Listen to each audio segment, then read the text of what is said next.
Welcome to Oxford News This Week. I'm Elgin Nichols. And I'm Terry Stiles. And in this week's local news, Oxford Village has its latest Standard & Poor's or S&P financial rating. And how did we do? And learn what happened to Layla, the three-legged dog.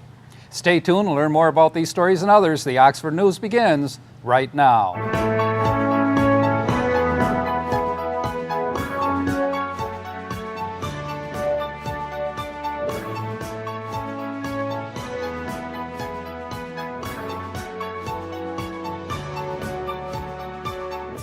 Oxford officers were called to Lakes View and Gill on a complaint two men stormed ashore from their boat and beat up a woman's boyfriend.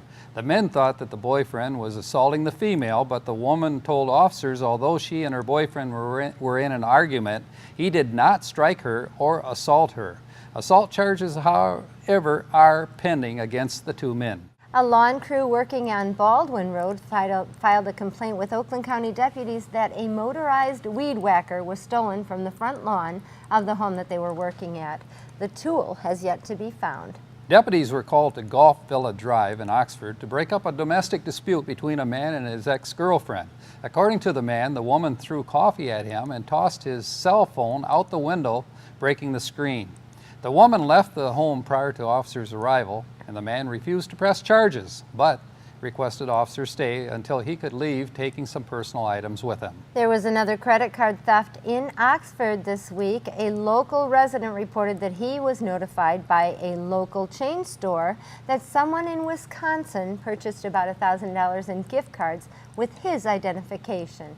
The resident said he had never been in Wisconsin, so officers gave him an ID theft packet with an incident number to give to his credit card company, and that's what you have to do. It seems like it's an ongoing problem here in Oxford, so be sure to check your credit card and your bills as often as possible. And for the third year straight, the S&P Standard & Poor's has announced that the Village of Oxford now has a long-term A credit bond rating. An A rating is considered one of the best outlook ratings that you can get. It reflects confidence in the future village financial trend and stability to pay its bills. Oxford Village administrators were told the A rating was secured due to the village's successful efforts in reducing village expenses and controlling village finances. Plaques were presented by the Oxford Orient Fish to resident Randy Gower of Oxford and Township Treasurer Joe Ferrari, as well as the Oxford Meyer store, represented by Lisa Hayduck. The group has been longtime supporters of fish by providing the organization with food for local distribution. Just last year alone, the Fish Pantry distributed nearly 150,000 pounds of food to over 400 people in our area. Oakland County Sheriff's Deputy Scott Patterson and Oakland County Commissioner Mike Spitz, Republican from Oxford, are inviting you to pick up a free safety gun lock. You can obtain a lock by stopping by the Oxford Village Police Station, 22 West Burdick Street, and at one of the sheriff's substations in both Oxford, 2219 Lapeer Road, and Addison, 1440 Rochester Road. Each lock comes with a brochure containing valuable gun safety and storage information. Sponsors for the gun lock giveaway include the Sheriff's Office, County Board of Commissioners, local law enforcement agencies, and Project Child Safe. Remember our story from last week about Layla, the three-legged dog? This is a good story. You might recall, as a puppy, Layla was thrown from a moving vehicle, resulting in her front left leg being amputated. Our story left you with Layla at the Canine Stray Rescue League up here in Oxford wanting a home. And I am now happy to announce that the 2-year-old lab mix has been placed with a loving Oxford family. She's now being given and receiving lots of love from Ryder Earls and his brother Owen. And yes, Layla looks quite content with her new home. You know, maybe they should change Layla to Lucky. Yeah, that's right. I'm really glad. I think I'm lucky because if nobody took her, I was really tempted. I just didn't know if I could handle a three-legged dog, but it sounds like nobody has to. She's getting along well on her own. So that's a good story. Yeah, she's doing great. And also about those gun locks, where they're giving away free gun locks. Yeah, happy to hear that. I'm really happy to hear that Oakland County has a program like that. I know there's a lot of people that are gun enthusiasts, whether it's right or wrong, but they're out there, and it's nice to know, whether you're an enthusiast or not, that there's an ability for people to keep them safe. Yeah, and I believe safety locks are very important. You know, if you have guns around the house, no question about it. And get this, it's free. So up to $2,000. So you want to get there in a hurry. That and a fire permit that the chief was talking about last week. That's about the only thing that's free these days. So go get one, even if you don't need one. That's it for Oxford News this week. And learn more about these stories and others at your local store. Just go by and pick up a copy of the Oxford Leader newspaper. And coming up next on OCTV, more news. Our local Oxford sports with Andy Curtis and Oxford School News with John Oetjens. And Dave Kenny with his automotive talk show and Science in the News programs. That's it for Oxford News this week. I'm Terry Stiles. And I'm Elgin Nichols. Remember, always be kind to your friends and neighbors, and thanks for watching.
Welcome to this edition of Auto Talk. I'm Dave Kenny, and these stories are taken from the publication Automotive News.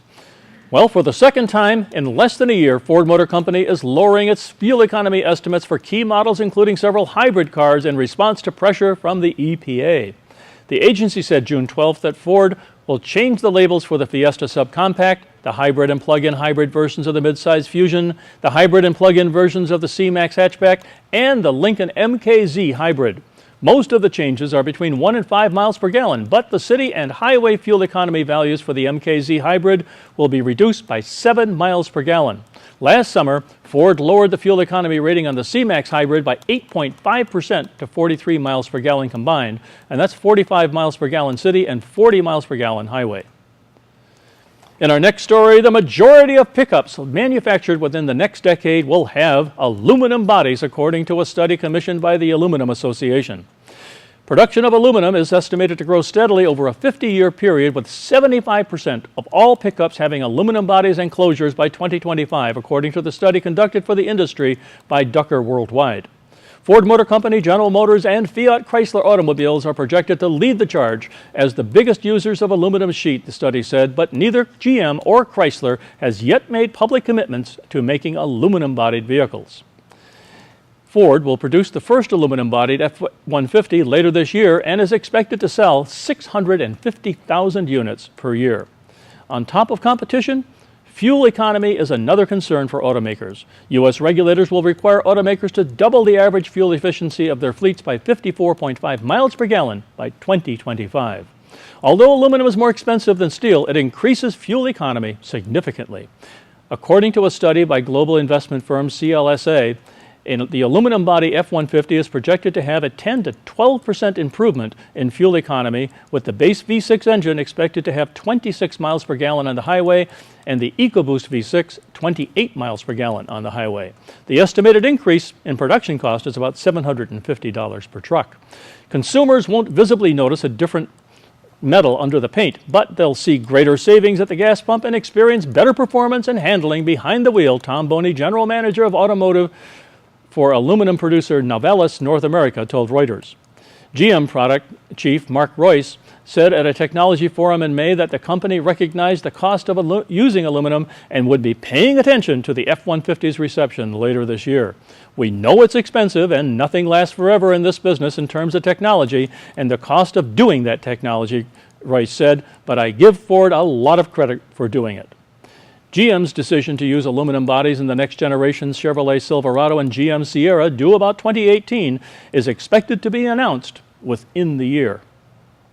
And over at the UAW, discontent over low Tier 2 wages kept bubbling up at the UAW's recent Constitutional Convention in Detroit, despite leadership's efforts to focus debate on organizing transplant social justice and upcoming national political campaigns.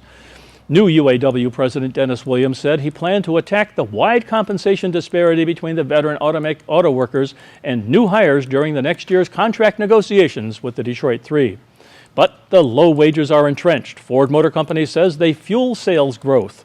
And Williams declined to say how the union might bridge the gap, as he puts it, between the $28 an hour earned by long-term workers versus the $16 an hour for new hires.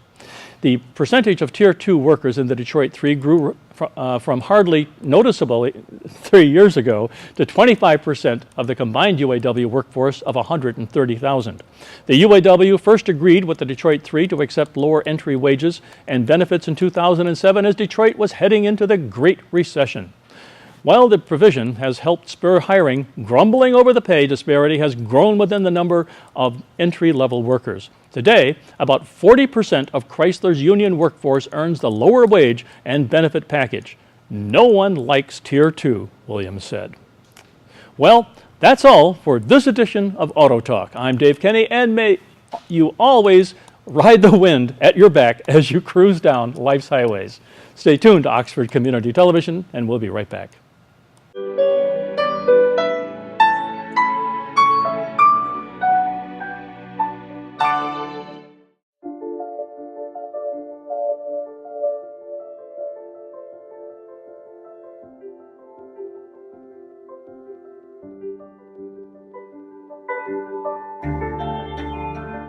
Body language.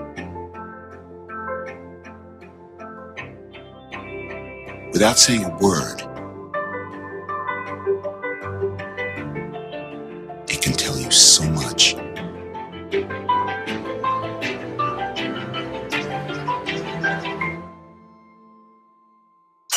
Like someone is having a stroke.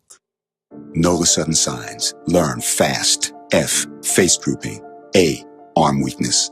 S, speech difficulty. T, time. Time to call 911 immediately. The sooner they get to the hospital, the sooner they'll get treatment. And that can make a remarkable difference in their recovery. Learn the body language, the sudden signs, and spot a stroke fast. Come on out for Friday night fish at the Oxford American Legion Hall. It's delicious. We love the Legion. They have great fish and good family fun. American Legion fish fry. It's awesome. And the drinks are good. The food is good. The service is awesome.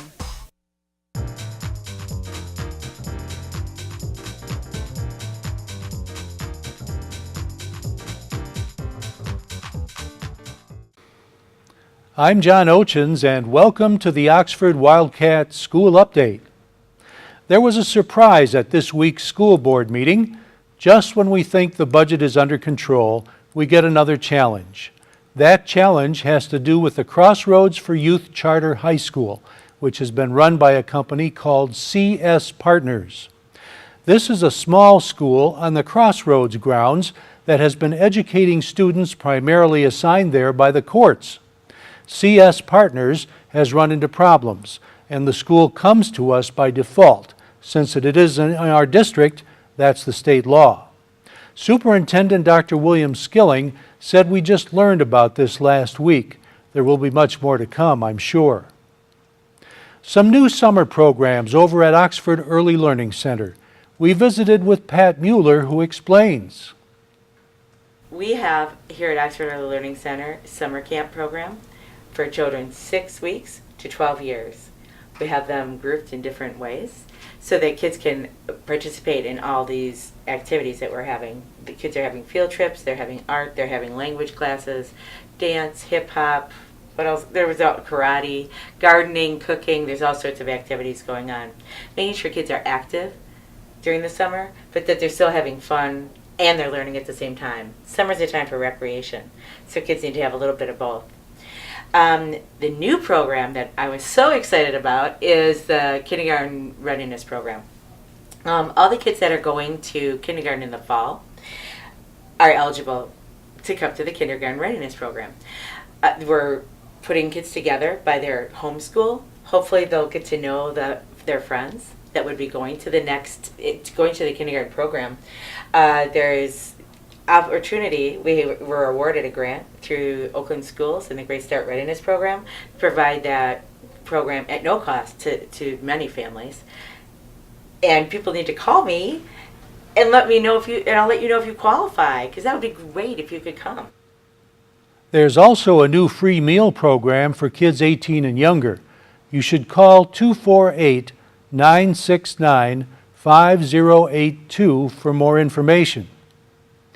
If you know anything about the International Baccalaureate Diploma Program, you know it's very rigorous and it's not for everyone. For one of the qualifications, a student must do a meaningful community service project. Jenna Doronio decided on a project to benefit Oxford School's elementary autism program. Here's more. At first I wasn't sure what I wanted to do. I knew I wanted to do a service project. And I wasn't sure what to do, and I kept conferencing with Miss Getz, like, what should I do, and I started talking to her about things that I was passionate about. And a few summers ago, I actually had the opportunity to babysit a little boy who has autism, and that's kind of where my inspiration came from. Him and his family, I really connected with them, and I wanted to figure out what I could do. And so Ms. Getz got me in contact with Mr. LaValle, who has a friend who's the president of the Autism Alliance of Michigan, and I started making connections with Autism Alliance of Michigan corner pieces, and I was contacting people from Autism Speaks, and that's actually how I got these bracelets. And so I knew I was going to sell the bracelets to raise money, and I wasn't sure what the money was going to go for. At first I thought I might just take all the money and do a large donation to a different charity like Corner Pieces or Autism Speaks, and then I thought, no, I wanted to do something that was more meaningful here in the community, and that's where I started to get the idea for the Nabbies after doing a lot of research and talking with Mr. LaValle for hours. And I did research on them, and I found out how helpful they are for students with autism, helping them learn and improve their communication skills. And so I thought, this is it. This is what we're going to do. Nabby tablets are a type of iPad designed to help these kids develop their learning skills. Jenna plans to go on to pre-med in the fall and would like others to pick up the bracelet program. That's our Wildcat School News for this week. Dave Kenny follows with Science in the News, and Andy comes in with sports. I'm John Oetjens, and this is Oxford Community Television, keeping it local.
The average text takes your eyes off the road for nearly 5 seconds.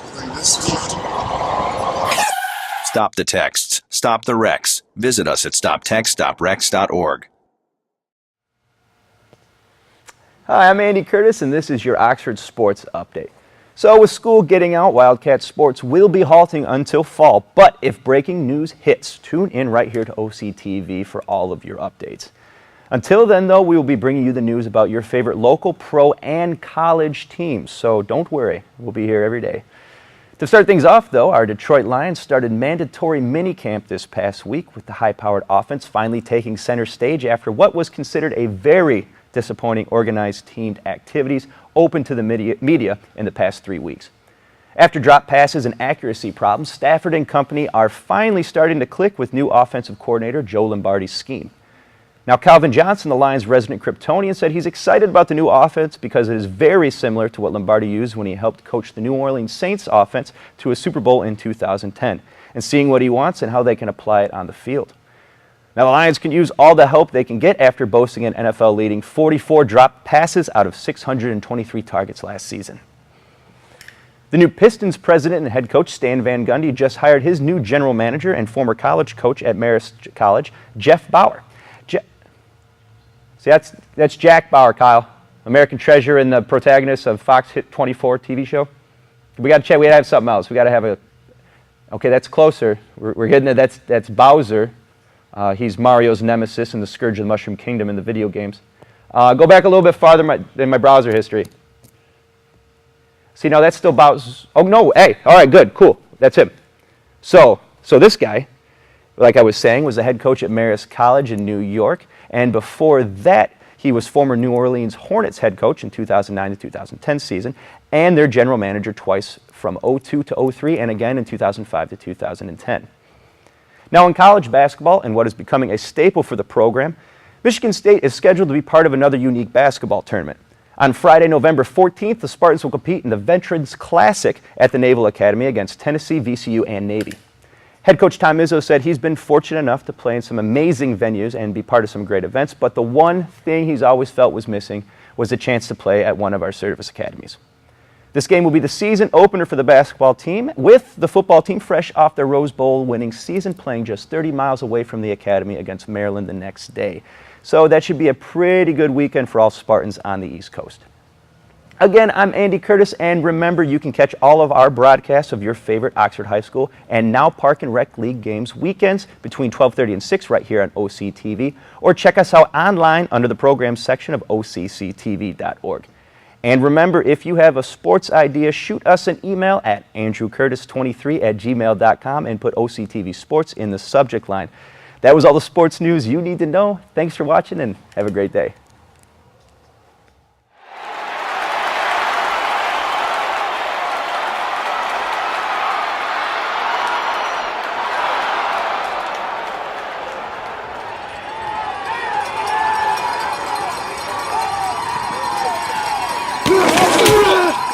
Yeah!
You're watching OCTV, Oxford Community Television, serving Oxford, Addison Township, and the village of Leonard.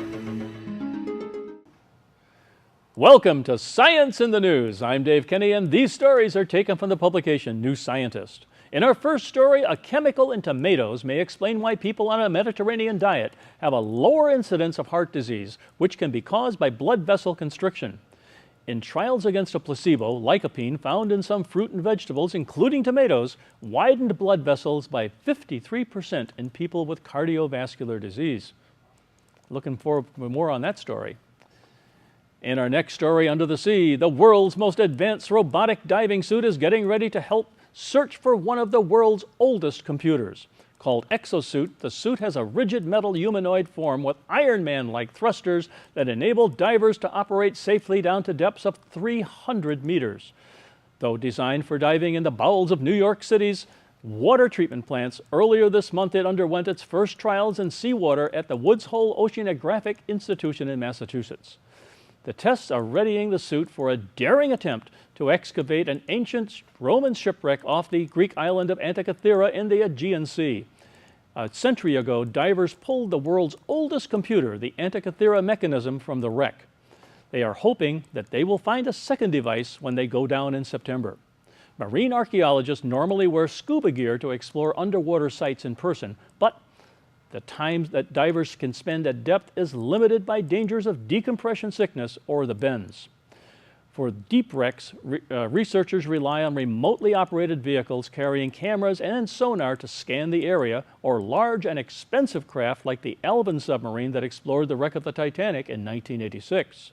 The $1.5 million exosuit falls somewhere in between. It's basically a wearable submarine, says Phil Short, a diving specialist on the planned mission to Antikythera. The pressure inside is no different from being in a submarine or in fresh air. We can go straight to the bottom, spend 5 hours there, and come up straight back to the surface with no decompression. The exosuit is needed both because of the depth of the Antikythera wreck, and it reaches 120 meters, and the delicacy of any artifacts that might lie within. When Greek sponge fishermen found the shipwreck in October of 1900, the pressure was such that they had only 5 minutes on the seabed before having to ascend. And it was risky. Several divers were paralyzed and one died from decompression sickness. And in space, a robot submarine for exploring the methane oceans of Saturn's giant moon Titan, a greenhouse on Mars, and a spacecraft that hitches a ride on comets to the outer solar system are just 3 of the far-out ideas NASA is backing in its latest round of funding for the distant future of space exploration.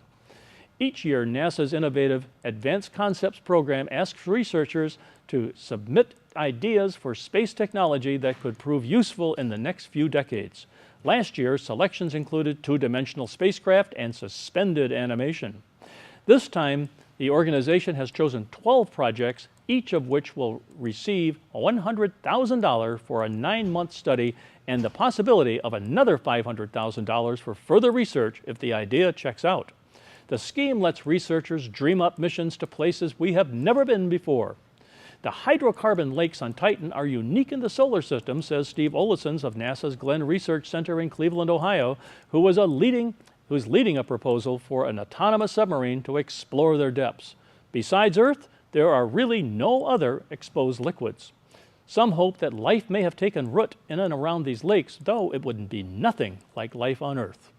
In 2011, NASA considered sending a boat called the Titan Mara Explorer to that moon, but the mission was passed over for funding in favor of the upcoming Mars InSight probe.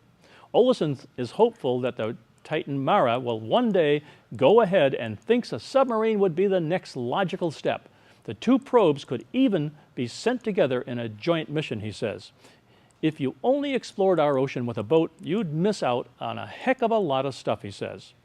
Submarines on Earth have to come to the surface to communicate because radio waves don't penetrate very far through the water. But that may not be an issue on Titan. The really neat thing is that hydrocarbons should be transparent to radio waves, says Olsen, meaning the sub could beam data up to an orbiting relay satellite without a break in exploration. That sounds like a wonderful idea. Well, that's it for this edition of Science in the News. I'm Dave Kenny. Stay tuned to Oxford Community Television, and we'll be right back.